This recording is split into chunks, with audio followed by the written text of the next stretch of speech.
कारली एकदा या पद्धतीने बनवून तर बघा, अप्रतिम चव लागते. तर बघा यासाठी मी इथे पाव किलो कारली घेतली आहे. सर्वात आधी ना कारली वरून थोडंसं साल त्याचं काढून घ्यायचं. खूप जास्त काढायची गरज नाही आहे. नंतर या पद्धतीने मधून कट मारून घ्यायचं आणि आतल्या ज्या बिया असतात ना त्या सगळ्या काढून घ्यायच्या.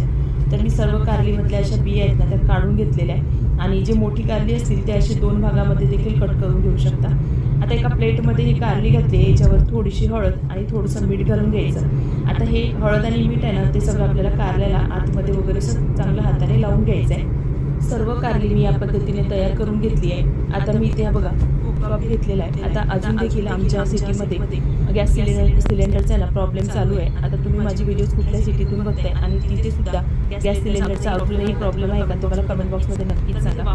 तर मी इथे वाफवायला ही कारली ठेवून घेतली आहे. आता गॅसवर एक पॅन ठेवला आहे, त्याच्यामध्ये शेंगदाणे, तीळ, धने, खोबरं, नंतर 1 चमचा सोफ आणि